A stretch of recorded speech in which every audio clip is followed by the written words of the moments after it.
Bueno, os voy a contar cómo pasó todo.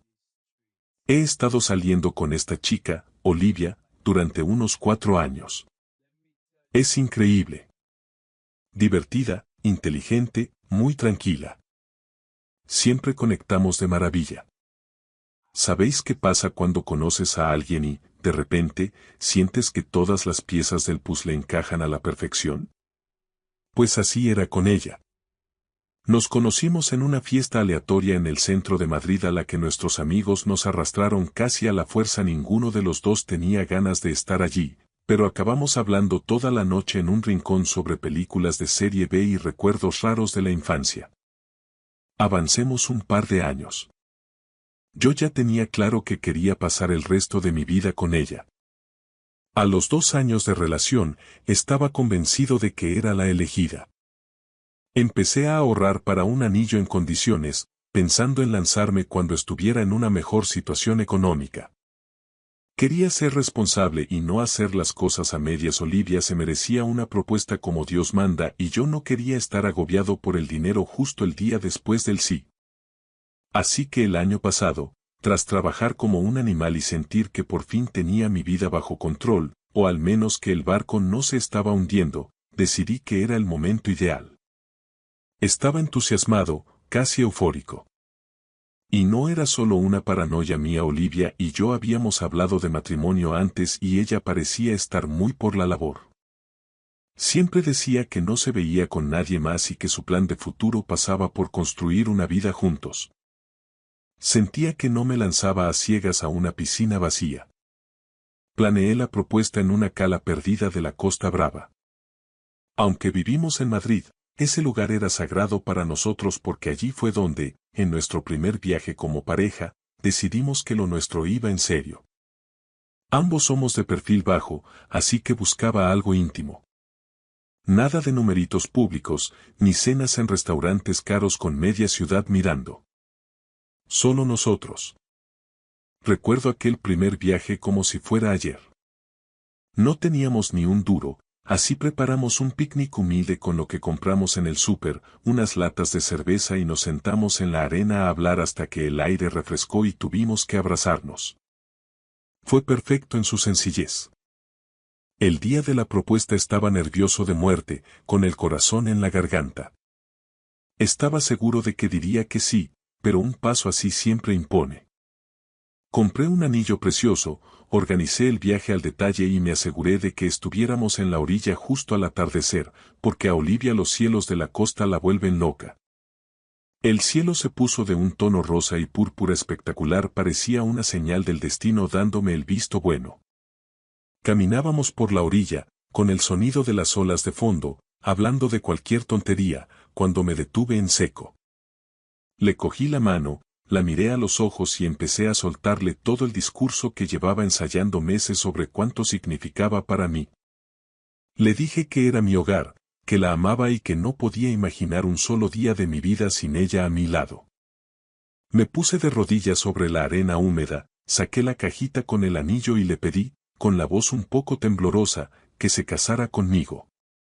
Aquí es donde todo el sueño se desmoronó.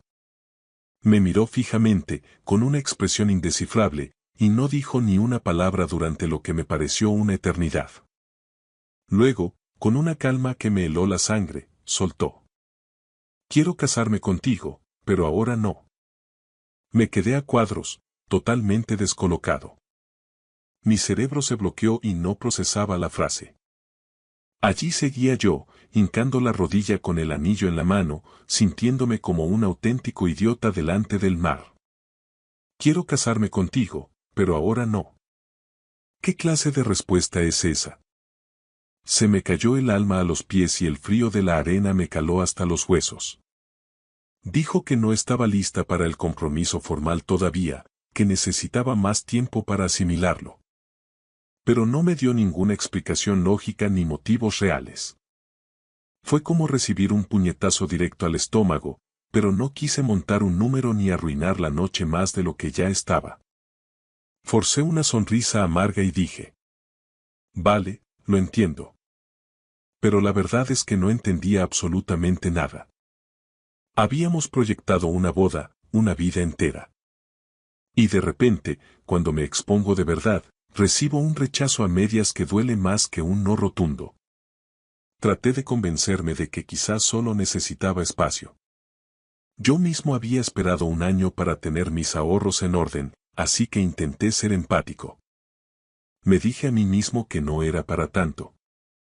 Pasamos el resto de la noche fingiendo una normalidad inexistente, pero el ambiente se había vuelto pesado, casi irrespirable. No dejaba de darle vueltas a la cabeza. ¿Me había precipitado? ¿Acaso no la conocía tan bien como yo creía? Me tragué mis dudas y no le pregunté nada más para no parecer un pesado o un desesperado. Dejé pasar el tema y me repetí 1000 veces que no era un problema grave. Pasé todo el año siguiente fingiendo que no pasaba nada, pero la espina seguía clavada ahí dentro, infectándose poco a poco. Cada vez que salía el tema del matrimonio en alguna cena con amigos, sentía un pinchazo de dolor en el pecho. Seguíamos pareciendo felices. Viajamos, salíamos de copas, reíamos. Así que supuse que ella acabaría llegando a ese punto de madurez tarde o temprano. Esa fue mi primera propuesta. No salió como en las películas, pero lo dejé correr porque la quería con toda mi alma. Lo que no podía imaginar es que aquel ahora no era solo el principio de una grieta mucho más profunda que acabaría por rompernos del todo. Pasó otro año entero tras aquel primer intento fallido en la costa. Durante esos 12 meses, las cosas a veces se sentían extrañas, como si camináramos sobre un cristal muy fino que podía quebrarse en cualquier momento. Nunca volvimos a tocar el tema de aquel quiero casarme contigo, pero ahora no. Ingenuamente, pensé que tendríamos una conversación seria y profunda a las pocas semanas, pero el silencio se instaló entre nosotros. Yo, por mi parte, no quería ser el que abriera la veda para no parecer un desesperado o un tipo que presiona más de la cuenta. Pero cuanto más tiempo pasaba, más me carcomía la duda. Vale, ¿esto va a pasar de verdad alguna vez? Estamos cerca de la frontera de los 30 años y llevamos 4 compartiendo techo y vida.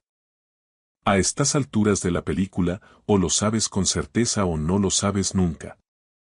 A pesar de todo, mi optimismo, o mi terquedad, me llevó a planear una segunda propuesta. Me convencí de que quizá la primera fue demasiado sencilla, casi improvisada, y que esta vez necesitaba crear un escenario tan especial que no dejara margen a la duda. Esta vez decidí involucrar a un par de nuestros mejores amigos. No quería una multitud ni un espectáculo de esos que salen en los vídeos virales, porque sé que a Olivia le horroriza ser el centro de atención, pero pensé que el apoyo de la gente que nos quiere le daría la seguridad necesaria para dar el paso. Reservé un rincón exclusivo en el Jardín Botánico de Madrid, cerca de una fuente neoclásica impresionante, rodeada de rosas de 1000 colores y una vegetación exuberante. Muy romántico, casi de época. Olivia vive obsesionada con las plantas. Tenemos el piso lleno de potos y suculentas que yo siempre acabo matando por descuido, así que el botánico me pareció el santuario perfecto para nosotros. El plan era redondo.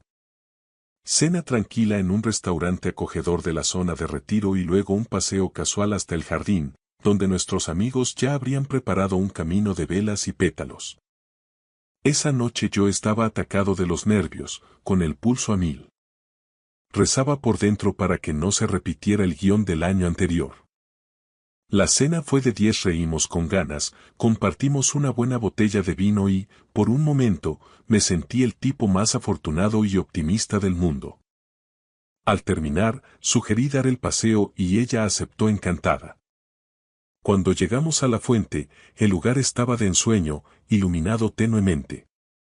Le cogí las manos, sentí su calor y volví a soltarle ese discurso que me salía del alma sobre nuestro futuro y cómo estaba listo para ser su marido. Ella empezó a llorar en silencio y yo sentí un subidón. Ya está, esta vez sí que sí. Me puse de rodillas por segunda vez en mi vida, saqué el mismo anillo y le pedí matrimonio con toda la esperanza que me quedaba. Y entonces, como una pesadilla recurrente, soltó las mismas palabras. Todavía no. No me lo podía creer. ¿Otra vez? Sentí un segundo puñetazo, pero esta vez fue directo al hígado. El dolor fue mucho más agudo, más real. Me levanté del suelo intentando mantener la compostura, aunque por dentro me estaba desmoronando, y le pregunté simplemente por qué. ¿Qué es lo que te detiene realmente?, le dije con la voz cargada de frustración. Ella me miró con esos ojos empañados y repitió el mantra del año pasado.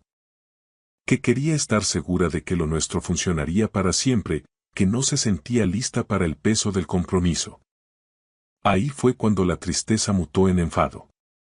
Le pregunté directamente si había otra persona, si su familia o sus amigas le estaban metiendo ideas raras en la cabeza. No tenía sentido lógico. Llevábamos 4 años de convivencia casi perfecta. ¿Cómo podía no tenerlo claro después de 1.400 días juntos? Ella negó con la cabeza, asegurando que no era por nadie más, que solo necesitaba un poco más de tiempo. Ese fue mi punto de ruptura. Había esperado un año entero respetando sus tiempos. Me había dejado la piel para que todo fuera impecable. Y allí estaba yo, otra vez con la rodilla hincada en un jardín precioso, escuchando un rechazo disfrazado de prórroga. Me sentí como un payaso. ¿Cuántas veces tenía que humillarme preguntando lo mismo? ¿Cuánto tiempo de mi vida valía su indecisión? Se lo solté a la cara. Le dije que si después de 4 años seguía sin estar segura de mí, yo ya no tenía nada más que ofrecerle. No podía seguir manteniendo mi vida en pausa, esperando una validación que nunca llegaba. Ella no supo qué responder, solo balbuceó de nuevo lo del tiempo. Y ahí estallé, no con gritos, sino con la frialdad de quien se rinde. No puedo seguir así, Olivia. Te quiero con locura, pero no voy a seguir exponiendo mi corazón para que me digas que no una y otra vez, le dije. En ese momento vi cómo se le desencajaba el rostro, por fin entendió que no era un berrinche, que hablaba en serio. Empezó a sollozar con desesperación y a suplicarme que no me marchara. Fue entonces cuando soltó la frase que lo arruinó todo. Vale, de acuerdo, me casaré contigo. Por favor, no te vayas. Aquello fue lo que más me dolió y lo que más me cabreó de toda la noche. Solo estaba dispuesta a dar el sí porque veía las maletas en la puerta, porque tenía miedo de que la dejara en ese mismo instante. No era una decisión nacida del amor o del deseo de unirse a mí, sino del pánico a la soledad. No se sentía real, era un pacto forzado. Ni siquiera tuve fuerzas para responder. Me di la vuelta, la dejé allí llorando junto a la fuente y me largué. Tenía el corazón hecho añicos y lo único que necesitaba era huir de ese jardín que se había convertido en mi propio patíbulo. Después de aquel desastre en el jardín botánico, supe que algo se había roto de forma definitiva dentro de mí. Ya no podía, ni quería, volver a ponerme la máscara y fingir que todo seguía igual. Durante un par de días me sentí completamente perdido, vagando por el piso como un fantasma. 4 años es una parte muy importante de la vida, y una voz en mi cabeza me preguntaba si de verdad quería tirarlo todo por la borda, pero otra voz, más fría y lúcida, me decía que ella nunca llegaría a estar lista. Casi no crucé palabra con Olivia al día siguiente. Ella se instaló en la habitación de invitados, lo cual era nuestra señal muda para gestionar las crisis. Darnos un espacio que a veces parecía un océano. Normalmente, tras una noche de distancia, acabábamos sentándonos a hablar y arreglándolo, pero esta vez yo no tenía fuerzas ni ganas de buscar una reconciliación artificial. Al final de la semana, la tensión era ya insoportable. Nos sentamos en el sofá, frente a frente. Fue ella quien rompió el hielo, pero yo fui directo al grano. Le solté exactamente cómo me sentía. Que no podía seguir siendo el espectador de su indecisión, esperando a que ella decidiera si yo era suficiente para un futuro compartido.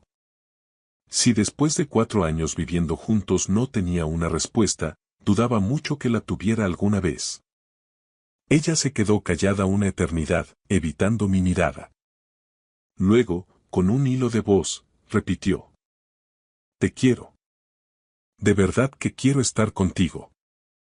Pero es que todavía no me siento lista para el matrimonio. Ahí estaba otra vez la maldita frase de Marras. ¿Pero por qué? ¿Qué es lo que te frena después de tanto tiempo? Insistí. Suspiró y me confesó que el matrimonio le parecía un compromiso demasiado grande y que le aterraba precipitarse en algo de lo que no estuviera 100% segura. Y en ese preciso instante, todo se volvió nítido. Lo entendí por fin. El problema no era la institución del matrimonio, ni el banquete, ni los papeles. El problema era que no estaba segura de mí. Y eso dolió mucho más que cualquier rechazo previo.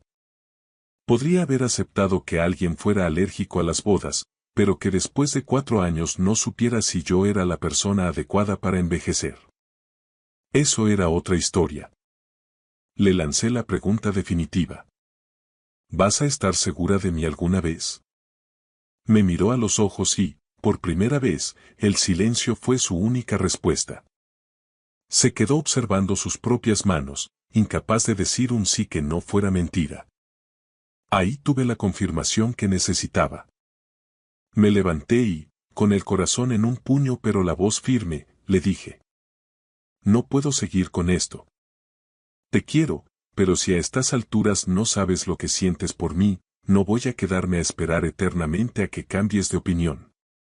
Olivia empezó a llorar de forma desconsolada y volvió a suplicarme que no me fuera. Me casaré contigo, te lo juro, lo prometo. Solo dame un poco más de tiempo, repetía como un mantra. Pero ese era el núcleo del asunto. Yo no quería una esposa que se casara conmigo por pánico a perderme o por la inercia de no quedarse sola. Quería a alguien que estuviera emocionada, que deseara ese futuro tanto como yo. El matrimonio por miedo es una cárcel, y ese no es el tipo de vida que yo quería para ninguno de los dos. Esa misma noche hice la maleta con lo básico y me fui a casa de mi amigo Kyle. Mientras cerraba la puerta, sabía que no había vuelta atrás. Se había acabado. La semana siguiente fue un auténtico calvario. Ella me bombardeó a llamadas, pero no descolgué hasta que me sentí con la mente lo suficientemente fría.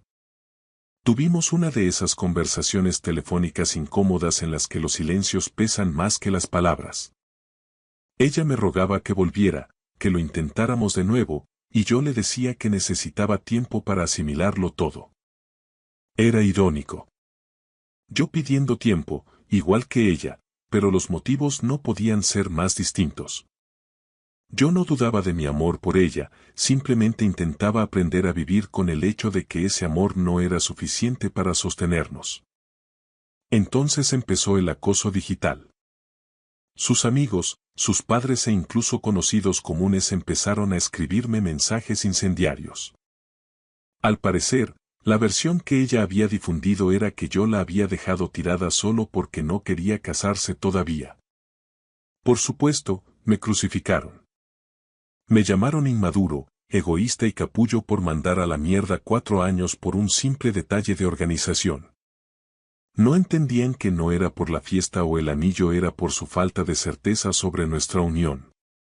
Por suerte, mis amigos más cercanos se mantuvieron a mi lado. Ellos habían visto mi esfuerzo, mis ahorros y mi ilusión, y sus palabras fueron lo único que me impidió sentirme como el villano de la película. Una semana después, volví al piso para recoger el resto de mis pertenencias. Ella no estaba, lo cual agradecí infinitamente. No habría soportado otra escena de llanto. Empaqué mis libros, mi ropa y mis recuerdos, dejé las llaves sobre la encimera de la cocina y salí de allí por última vez. 4 años resumidos en unas cuantas cajas. Me dolió horrores, una punzada física en el pecho, pero en el fondo sabía que era lo correcto. Me merecía estar con alguien que no tuviera que pensárselo 2 veces para decir que me quería en su vida para siempre. Pensé que al cerrar la puerta de aquel apartamento por última vez me sentiría liberado de inmediato, como si me hubiera quitado una armadura pesada, pero la realidad fue distinta. Todo se sentía denso, como si caminara bajo el agua. El golpe de realidad no me dio de verdad hasta que me vi sentado en el sofá de Javi, mi amigo, al que antes llamé caí por error en mis pensamientos, con la bolsa de deporte a mis pies y el silencio de una casa ajena rodeándome. Javi es un tío de oro de esos que no hacen preguntas incómodas y simplemente te ponen una caña o una Coca-Cola delante cuando ven que tienes la mirada perdida. Me dejó quedarme en su habitación de invitados y pasamos las primeras noches matando el tiempo con la Play o viendo películas de acción de esas que no te obligan a pensar. Ayudó, claro que ayudó, pero Olivia no me lo puso fácil. Me escribía casi a diario.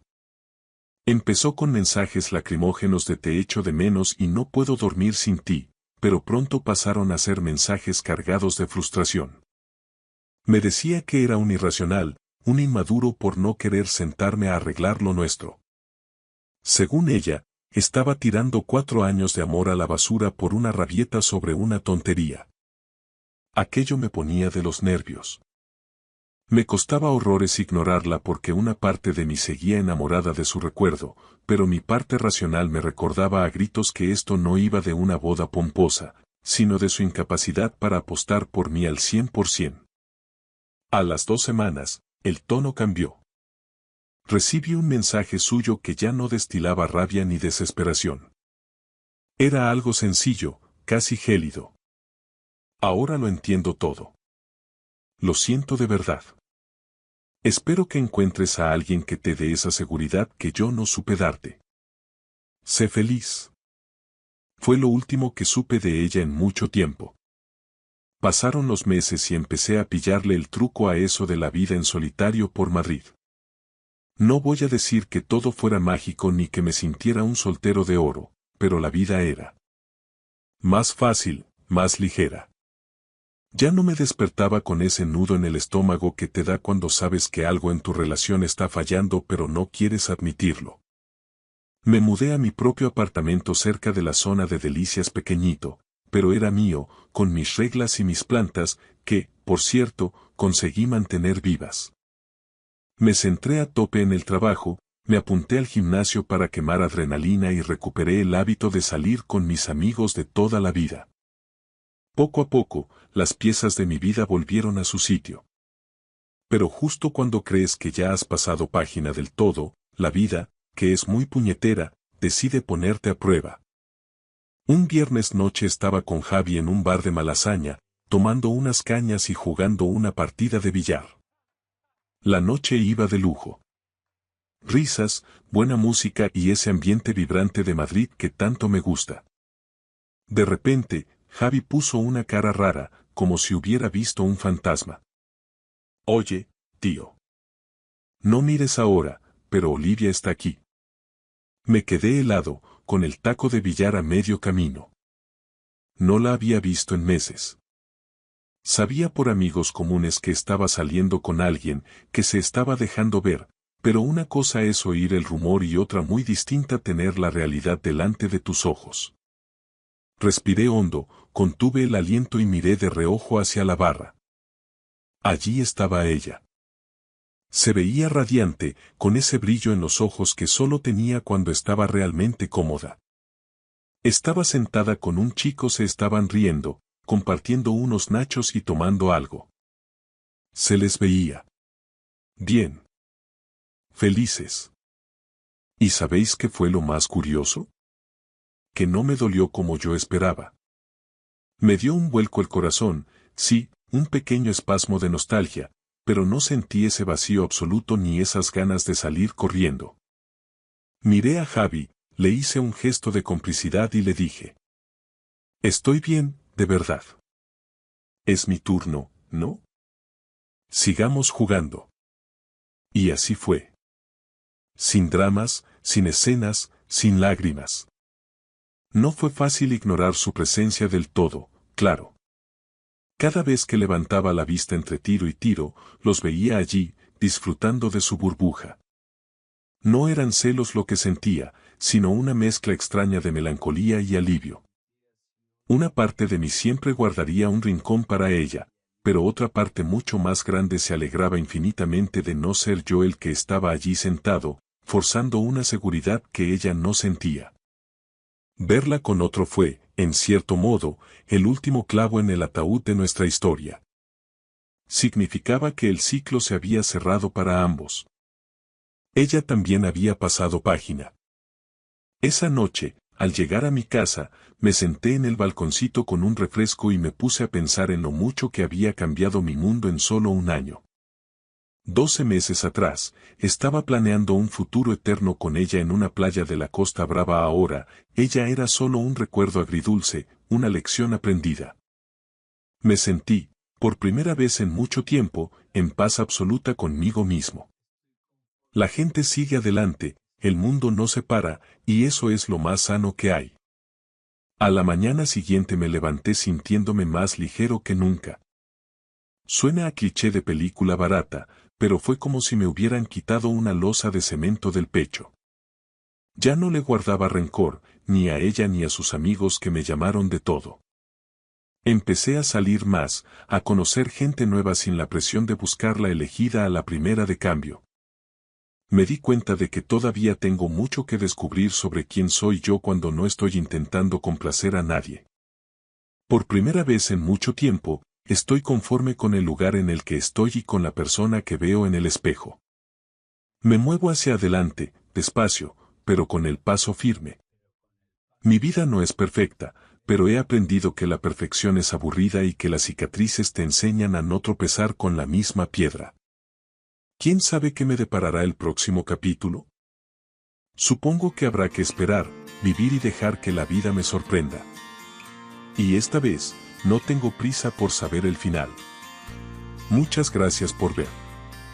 Si les ha gustado la historia, denle a like, escriban un comentario y suscríbanse para no perderse la próxima historia. Valoramos mucho su presencia en este canal. Todo lo mejor. Conducía por la gran vía madrileña cuando vi a mi hija mendigando, apretando a mi nieta contra su pecho entre el rugido de los motores y el calor asfixiante del asfalto.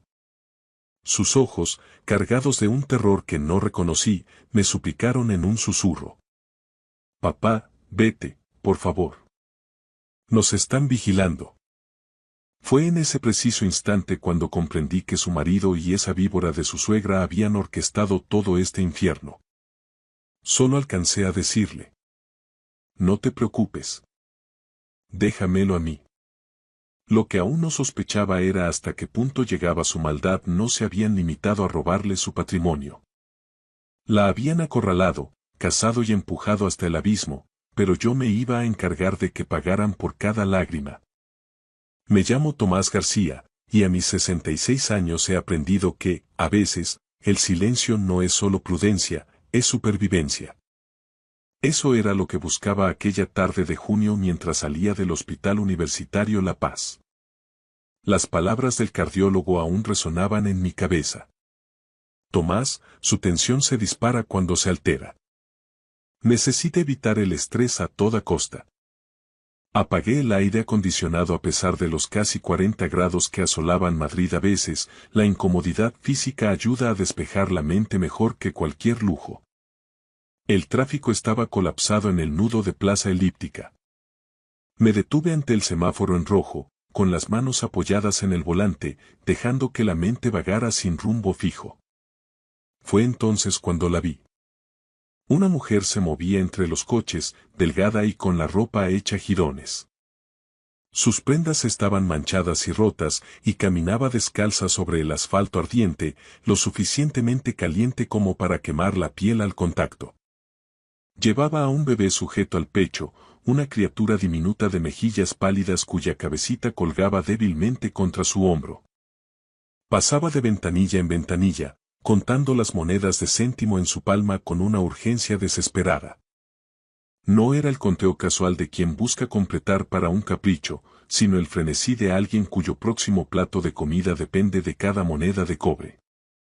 Debería haber apartado la mirada. Madrid está lleno de gente pidiendo ayuda en las intersecciones, pero algo me obligó a mirar más de cerca. Ella se agachó para recoger una moneda que se le había caído y entonces vi su rostro con total claridad.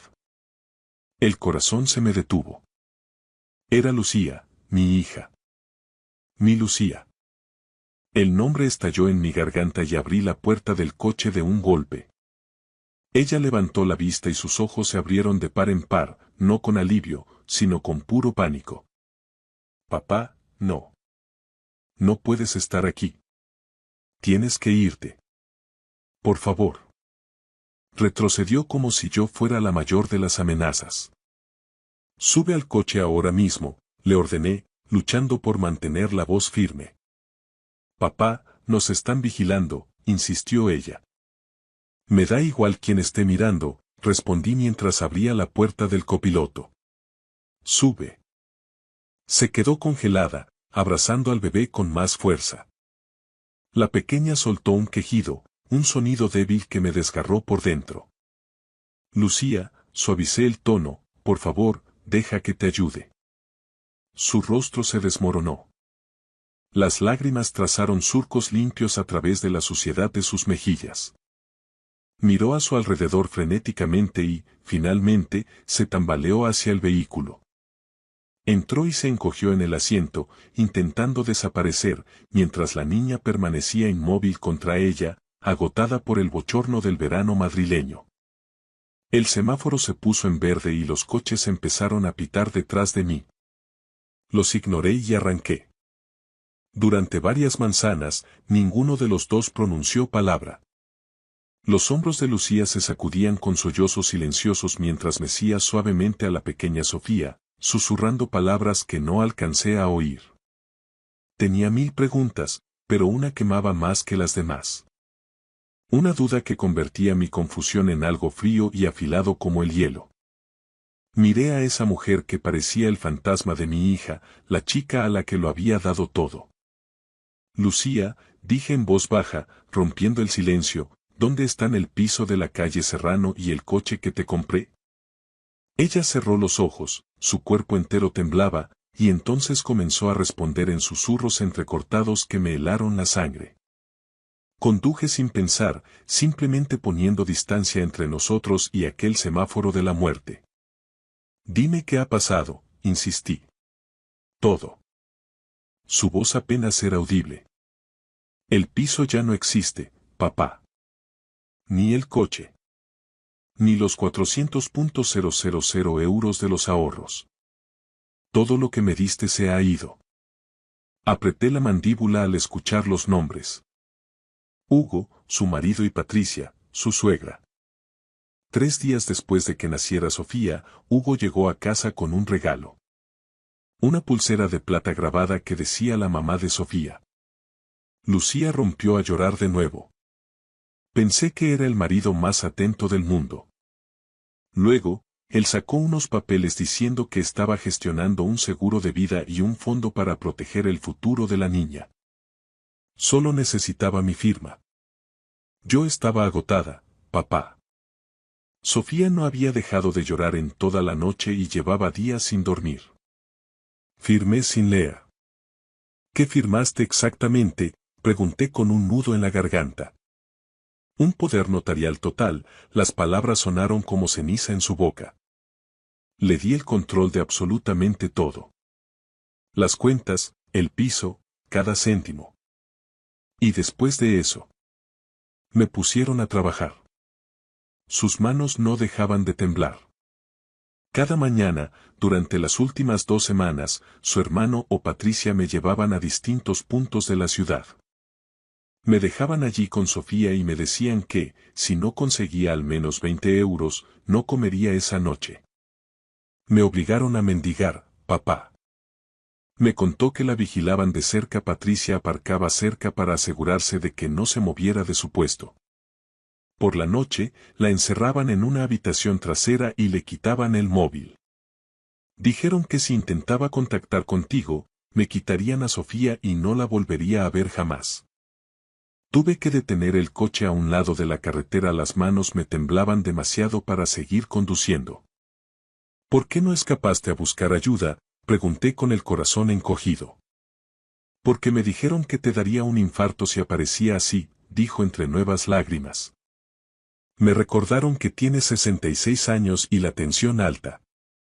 Que el disgusto te mataría. Pero esa no es la única razón, papá. tenía demasiada vergüenza. Me lo advertiste sobre Hugo, ¿te acuerdas? Recordé perfectamente aquel día hace 2 años, cuando me lo presentó. No me fío de él, Lucía, le dije entonces. Y ella me llamó paranoico. Incluso el día de la boda, mientras la acompañaba al altar, le susurré que no era tarde para echarse atrás. Ella sonrió como si yo me preocupara por nada. Tenías razón sobre él, sollozó, viste a través de él desde el principio y yo te herí por defenderlo. Me giré para mirarla de frente. Te enamoraste, Lucía. Eso no es un delito. He perdido todo lo que me diste, se lamentó ella. No me importa el piso, ni el coche, ni el dinero, dije agarrando su mano con fuerza. Estás viva. Sofía está viva. Eso es lo único que cuenta. Y te juro que voy a arreglar esto. Arranqué de nuevo con un destino claro. Un pequeño hostal de carretera cerca de la Sierra de Guadarrama, propiedad de un viejo amigo llamado Enrique. No era nada lujoso, pero Enrique sabía mantener la boca cerrada. Al vernos llegar, le bastó una mirada a Lucía y a la niña para entregarme las llaves sin hacer una sola pregunta. Nos trajo agua y toallas limpias antes de desaparecer. Lucía se dejó caer en la cama, todavía abrazada a Sofía, que finalmente se relajó con el aire fresco. Me quedé junto a la ventana, vigilando el aparcamiento. Mi mente ya estaba trazando planes, movimientos, pasos a seguir. Esa noche, por fin, estaban a salvo, pero sabía que Hugo no dejaría de buscarlas. Aquella primera noche en el hostal de Enrique, no pegué ojo. Me senté en una silla junto a la puerta, vigilando el parking a través de una rendija en las cortinas, mientras Lucía y Sofía por fin descansaban en la cama a mi espalda. Cada par de faros que pasaba por la carretera hacía que mi pulso se acelerara. El amanecer llegó con el calor de la sierra empezando a apretar. Dejé a Lucía durmiendo y conduje hasta un Carrefour cercano para comprar lo básico. Leche de fórmula, pañales, ropa limpia y artículos de aseo. Cuando regresé, Lucía ya estaba despierta alimentando a Sofía con un biberón que Enrique había conseguido de algún sitio. Gracias, papá, me dijo en voz baja. Yo solo asentí, las palabras sobraban en ese momento. El segundo día transcurrió en una calma tensa. Lucía se duchó por primera vez en semanas. Yo cuidaba de Sofía mientras ella dormía. Después la pequeña por fin parecía tranquila, el rojo de sus mejillas por el sol había desaparecido y su respiración era suave. Pasé esas horas pensando y planeando.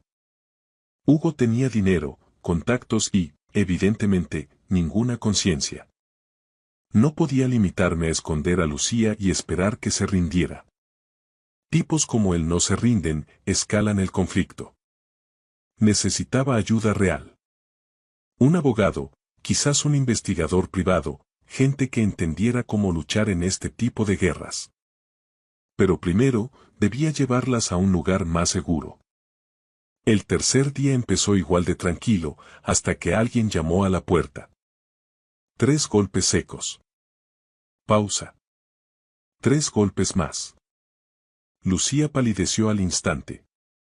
Papá, susurró. Le hice una señal para que guardara silencio. Los golpes volvieron, más fuertes, y luego una voz melosa y artificialmente amable me hizo revolver el estómago. Sr. García, me llamo Borja. Vengo de parte de Hugo Santillana. Ha habido un malentendido familiar y nos gustaría hablar para solucionarlo. Me acerqué a la puerta sin abrirla. No hay nada de qué hablar. Caballero, entiendo que las emociones estén a flor de piel, pero Lucía es la esposa de Hugo y Sofía es su hija. Si usted las está reteniendo contra su voluntad, eso podría considerarse interferencia en la custodia e incluso secuestro. ¿Custodia? La rabia me quemaba el pecho, pero mantuve la voz nivelada. Hugo las echó a la calle. Esa no es la versión de Hugo, señor. El tono amigable de Borja se desvaneció. Él dice que Lucía se fue voluntariamente, abandonando el hogar familiar. Está muy preocupado por el bienestar de la niña, especialmente después de saber que Lucía ha sido vista pidiendo limosna por las calles de Madrid. Apreté el pomo de la puerta hasta que me dolieron los nudillos. Esto es lo que va a pasar, dije con frialdad. Te vas a marchar ahora mismo. Le vas a decir a Hugo que Lucía y Sofía están a salvo. Y le vas a decir que, si vuelve a acercarse a ellas, se arrepentirá el resto de su vida. Borja soltó una carcajada desagradable. Señor García, usted es un hombre mayor con problemas de corazón. Hugo tiene recursos, bufetes de abogados en la Castellana y contactos. Puede hacer que esto sea muy difícil para usted. Vete de mi propiedad. Esto no es su propiedad, es un hostal. Volveremos a encontrarlas, y la próxima vez puede que no seamos tan educados. Oí sus pasos alejarse y el motor de un coche arrancar. Lucía estaba detrás de mí, temblando con Sofía en brazos. ¿Saben dónde estamos?, susurró. No por mucho tiempo, respondí. Llamé a Enrique y en 15 minutos nos ayudó a salir por una puerta trasera, asegurándome que diría a cualquiera que preguntara que nos habíamos marchado hacía días. Mientras subía a Lucía y a la pequeña al coche, mi mente ya trabajaba en el siguiente paso. Hugo nos había encontrado por suerte o por persistencia, y volvería a hacerlo si seguíamos huyendo. Tenía que dejar de correr y empezar a atacar, pero no podía hacerlo solo. Si volvían a localizarnos, la próxima vez traerían a la policía y usarían la ley en nuestra contra. Llegamos a un apartamento en Las Rosas que conseguí a través de un antiguo colega. Tenía control de acceso y cámaras de seguridad en cada entrada. Instalé a Lucía, le enseñé cómo echar el doble cerrojo y le hice prometer que no abriría a nadie que no fuera yo. ¿A dónde vas?, me preguntó asustada. A buscar refuerzos. El despacho de Samuel Portero estaba en un edificio profesional cerca de los juzgados de Plaza de Castilla. Conocía a Samuel desde hacía 15 años, habíamos coincidido en la directiva de una fundación. Era afilado, metódico y no perdía el tiempo en cortesías. Cuando entré en su oficina esa tarde, me miró a la cara y dijo: ¿A quién tengo que enterrar, Tomás? Le conté todo. Escuchó sin interrumpir, tomando notas con una caligrafía impecable. Cuando terminé, se reclinó en su silla. Necesitas más que un abogado, Tomás. Necesitas un investigador. Cogió el teléfono. Carlos Merino. Es el mejor perito judicial financiero que conozco. Si Hugo movió ese dinero, Carlos encontrará el rastro. 20 minutos después, Carlos entró en el despacho. Un hombre de unos 50 años, de pelo cano y ojos que no pasaban nada por alto. Samuel le dio la versión resumida. Carlos asintió lentamente. 400.000 euros no desaparecen sin dejar huella. Transferencias, registros de salida, cambios de titularidad. Todo está ahí si sabes dónde mirar. Necesitaré la información de las cuentas de Lucía y cualquier cosa que recuerde haber firmado. Firmó un poder notarial, dije. Pensó que eran papeles de un seguro. Eso es dolo. Si hubo engaño sobre lo que estaba firmando, es fraude contractual y penal, sentenció Samuel. Primero, pediremos una orden de alejamiento inmediata. Luego, construiremos el caso por estafa, coacción y posible apropiación indebida. ¿Y Sofía?, pregunté. Hugo ya está amenazando con el tema de la custodia. ¿Con qué argumentos? Que Lucía estaba en la calle. La expresión de Samuel se endureció. Estableceremos que estaba en la calle porque Hugo la puso allí. Hay una diferencia abismal. Pero necesitamos testigos. Alguien que viera lo que estaba pasando. Recordé a una voluntaria de una ONG madrileña que ayudaba a personas sin hogar. Hay una mujer, Elena Rivas. Trabaja en asistencia social. Vio a Lucía varias veces e intentó ayudarla. La encontraré, dijo Carlos tomando nota. ¿De cuánto tiempo disponemos? Pregunté. De días, no de semanas, respondió Samuel. Hugo sabe que tienes a Lucía. O intentará presionarla para que vuelva o presentará una denuncia oficial para forzar la situación.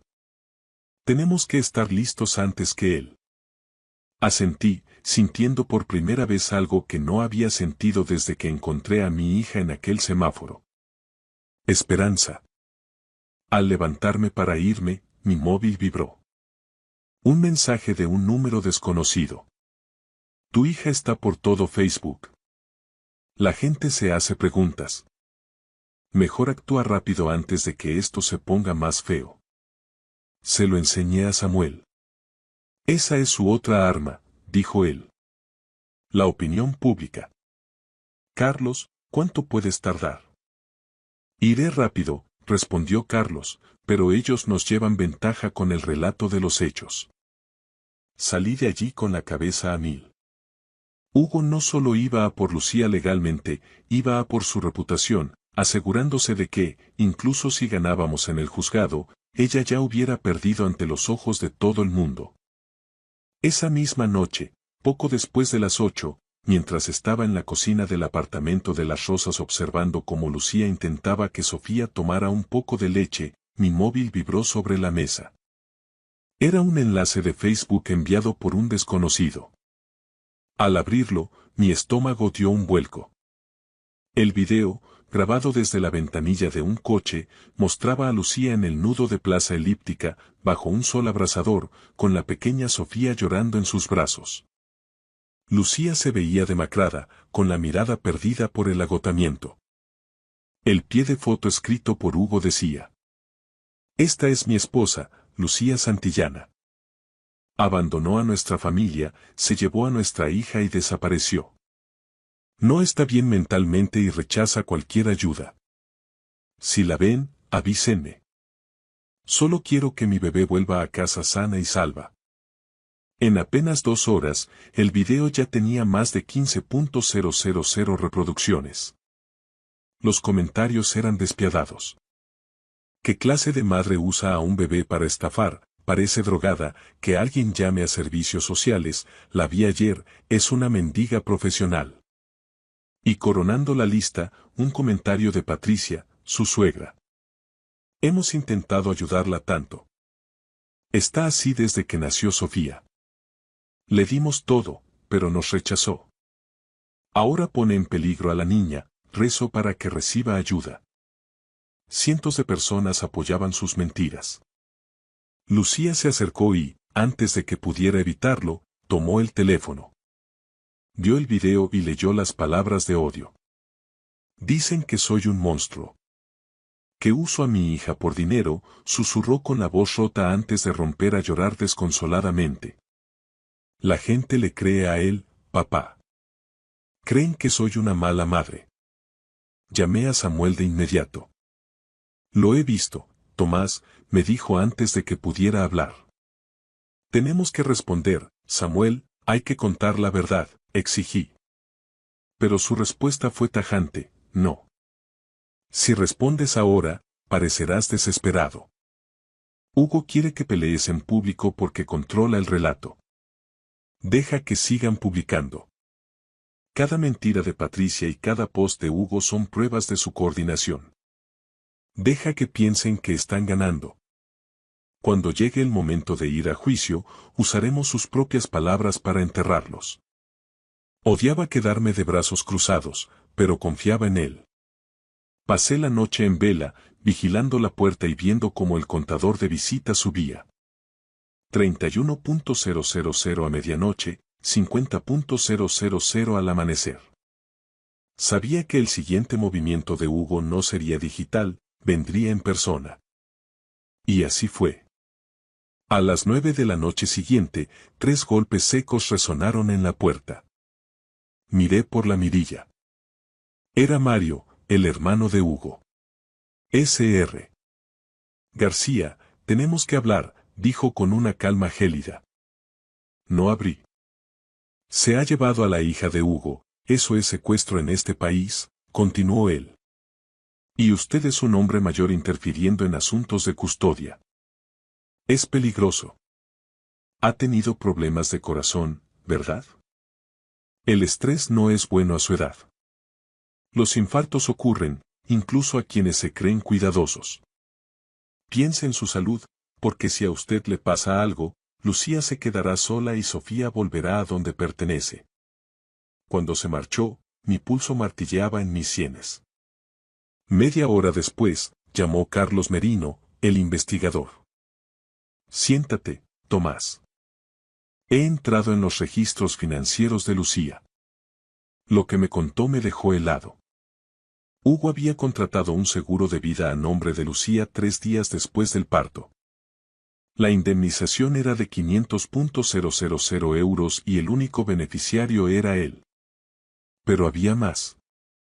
Los datos del GPS de Patricia confirmaban que estuvo en Plaza Elíptica todos los días, vigilando cómo Lucía mendigaba. Y Carlos encontró mensajes entre Hugo y Borja.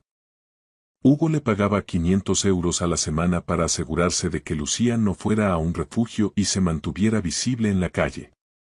No solo querían el dinero, Tomás, dijo Carlos con voz sombría. Querían que Lucía colapsara bajo el sol. Esperaban un accidente, un golpe de calor, cualquier cosa. Si ella moría, Hugo cobraba el $500,000 del seguro además de todo lo que ya le robó. Esto no era solo un robo, era un intento de asesinato por negligencia. Miré a Lucía, que dormía plácidamente en el sofá, ignorando que el hombre que juró amarla había puesto precio a su vida. Samuel tiene que ver esto ahora mismo, dije con voz plana y fría. Se acabó el jugar a la defensiva. Es hora de preparar una trampa. Quedamos en el Starbucks de la Avenida de la Victoria a las 10:45 del día siguiente. Samuel estaba allí, sentado a 3 mesas de distancia con su portátil, fingiendo ser un trabajador más. No me saludó. Yo pedí un café solo y me senté al fondo, con el móvil grabando en el bolsillo de mi camisa. A las 11 en punto, Patricia entró por la puerta con unas gafas de sol de diseño y una americana de lino impecable. Hugo la seguía con las manos en los bolsillos y una expresión de suficiencia. Se sentaron frente a mí sin preguntar. Hice que mi voz sonara cansada, la voz de un hombre derrotado. Solo quiero entender qué ha pasado, dije en voz baja. Patricia se inclinó hacia adelante, con un tono que chorreaba una falsa compasión. Lucía lleva mucho tiempo mal, Tomás. No está bien de la cabeza. Necesita ayuda profesional. ¿Y qué hay del piso que le compré? Pregunté. ¿Esa vivienda de 700.000 euros en el centro? ¿Dónde está ahora? Patricia no pestañeó. Eso ahora es patrimonio familiar. Lucía firmó los papeles voluntariamente. Todo es legal. ¿Y el coche? ¿El Mercedes? Hugo intervino con voz suave. También es propiedad de la familia. El dinero de las cuentas de Lucía se reinvirtió en negocios familiares. Todo se hizo conforme a la ley. 400.000 euros, dije. Esfumados. Patricia me dio una palmadita en la mano. Lucía tomó sus decisiones. Firmó los documentos y ahora te está usando para intentar recuperar lo que ella misma entregó. Retiré mi mano lentamente. ¿Qué queréis de mí? Queremos que Sofía vuelva a donde pertenece, sentenció Patricia, endureciendo el gesto, con su padre. Y tú tienes que dejar de interferir. Hugo se reclinó en la silla. Eres un hombre mayor, Tomás. No necesitas este estrés. Trae a Sofía y nos olvidaremos de todo esto. Me levanté despacio, fingiendo que me dolían las rodillas. Tengo que pensarlo. Patricia sonrió. Por supuesto. Pero no tardes mucho. Salí del local. Samuel me siguió 30 segundos después. ¿Lo tienes?, jadeé en el parking. Él levantó su teléfono. cada palabra. Patricia admitiendo que el piso es patrimonio familiar y Hugo reconociendo el uso de los 400.000 euros. Todo. En ese momento, mi móvil vibró. Era un mensaje de Carlos. Elena Rivas está lista para testificar. Tiene fotos de Patricia vigilando a Lucía en la calle. Y hay una cosa más sobre Mario, el hermano. Llámame. Miré a Samuel. Tenemos suficiente. Es hora de que rindan cuentas. A través del cristal del Starbucks, vi a Patricia y a Hugo riéndose. No tenían ni idea de que el mundo que habían construido sobre el sufrimiento de mi hija estaba a punto de desmoronarse. El mensaje de Carlos sobre Mario sugería una última verdad oscura, pero eso tendría que esperar hasta que nos enfrentáramos a Hugo por última vez. El día 11, Hugo Santillana entró en el despacho de Samuel a las 14 en punto. Vestía un traje a medida y mantenía una confianza absoluta. Miró a Samuel, a Carlos y a mí, y sonrió. Caballeros, dijo sentándose, me alegra que por fin podamos hablar como personas civilizadas. Samuel no le devolvió la sonrisa. Abrió su portátil y lo giró hacia él. No estamos aquí para hablar. Estamos aquí para mostrarte lo que tenemos. Le dio al play. La voz de Patricia llenó la sala. Eso ahora es patrimonio familiar. Todo es legal. Luego, la voz de Hugo. El dinero se reinvirtió en negocios familiares. La sonrisa de Hugo se congeló. Nos habéis grabado. Lo hemos hecho, dijo Samuel. Y eso es solo el principio. Carlos dio un paso adelante y puso varios documentos sobre la mesa. Registros bancarios. 400.000 euros transferidos de la cuenta de Lucía 3 días después de que firmara lo que ella creía que era un seguro. Sin autorización real. Solo desaparecieron. Lucía me dio acceso, balbuceó Hugo. No, replicó Carlos. Firmó un poder notarial que camuflaste como un seguro de vida, y tu hermano Mario falsificó su firma 7 veces en las escrituras del piso, en el título del coche y en formularios bancarios. Eso es fraude, falsedad documental y usurpación de identidad. Hugo palideció. Carlos sacó otra carpeta. Seguro de vida de 500.000 euros, solicitado 3 días después del nacimiento de Sofía. Beneficiario. Hugo Santillana al 100%. Patricia estuvo en Plaza Elíptica cada día durante 2 semanas vigilando a Lucía mientras mendigaba. Tenemos los mensajes entre tú y Borja. Le pagabas 500 euros a la semana para mantener a Lucía en la calle. No solo le estabas robando, Hugo. Estabas esperando a que muriera. La habitación se quedó en un silencio sepulcral. Hugo apretó los reposabrazos de la silla. Esto es. Estáis tergiversando todo. El seguro era por la seguridad de la familia. Entonces, ¿por qué el beneficiario eres solo tú? Preguntó Samuel. Ni Sofía, ni Lucía. Solo tú. Hugo abrió la boca, pero no salió ningún sonido. Samuel deslizó un último documento. Hemos presentado la demanda esta mañana. Estafa civil, robo y conspiración. También vamos a dar traslado a la Fiscalía para que inicie acciones penales. He conseguido el bloqueo preventivo de todos tus activos. El piso, el coche, las cuentas. Todo. Hugo se levantó rápido. Podemos arreglarlo. Devolveré el dinero. Podemos llegar a un acuerdo. Demasiado tarde, dije yo, levantándome y poniéndome frente a él. Intentaste borrar a mi hija. Robaste todo lo que le di. La obligaste a mendigar a 40 grados con un bebé. Pagaste a gente para verla sufrir. Hiciste un seguro de vida sobre ella como si fuera una inversión. Estás acabado. Hugo miró a su alrededor una última vez, derrotado, y salió del despacho con las manos temblando. Samuel suspiró y me miró. No ha terminado del todo, Tomás, pero acabamos de ganar la batalla más importante. Miré por la ventana.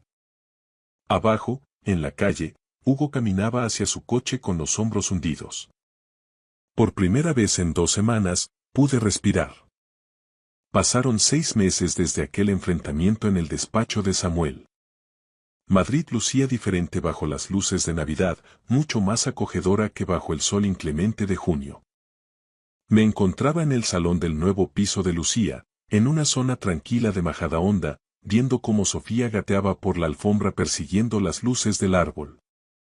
La batalla legal fue feroz, pero las pruebas que Carlos Merino reunió eran irrefutables. Hugo Santillana y su hermano Mario fueron procesados por estafa agravada y falsedad documental. El juez dictó una sentencia ejemplar. Hugo fue condenado a 5 años de prisión y Mario a 3. Pero lo más importante fue que el tribunal declaró nulo el poder notarial por haber sido obtenido mediante dolo y coacción. Lucía recuperó la titularidad del piso de la calle Serrano, aunque decidió venderlo de inmediato. Demasiados fantasmas, papá, me dijo. Con el dinero de la venta y los 400.000 euros recuperados de las cuentas que Hugo había intentado ocultar, empezó de cero. Patricia, la suegra, no terminó en la cárcel debido a su edad, pero fue condenada a pagar una indemnización astronómica y tiene una orden de alejamiento permanente tanto de Lucía como de Sofía. El video que subieron a Facebook se convirtió en su propia tumba social. Ahora todo el mundo conocía su verdadera cara. Esa noche, mientras cenábamos, Lucía me miró con una serenidad que no le veía desde hacía años. Papá, gracias por no rendirte, dijo mientras tomaba mi mano. Gracias por no dejar que el orgullo te impidiera buscarme. Lo volvería a hacer 1000 veces, hija, respondí. Me di cuenta de que mi salud había mejorado. Irónicamente, luchar por ellas hizo que mi corazón se fortaleciera más que cualquier reposo que el doctor de la paz pudiera recetarme. Había aprendido que la familia no es solo estar presente en las celebraciones, sino estar dispuesto a bajar al infierno para rescatar a los tuyos cuando no pueden salir por sí mismos. A veces, cuando paso por un semáforo en rojo, cierro los ojos un segundo y doy gracias a Dios por ese atasco en Plaza Elíptica. Por esa luz roja que me obligó a detenerme y mirar. Porque ese día, no solo salvé la vida de mi hija y de mi nieta, salvé mi propia alma de la peor de las soledades. La de haber podido ayudar y no haberlo hecho. Sofía soltó una carcajada mientras agarraba un adorno del árbol. La miré y supe que crecería sabiendo que valía la pena luchar por ella. Y yo, Tomás García, estaré aquí para recordárselo siempre que sea necesario. Gracias por escuchar mi historia hasta el final. Si resonó contigo, dale like, escribe en los comentarios qué fue lo que más te tocó y no olvides decir de dónde eres. Suscríbete al canal, vienen muchas más historias.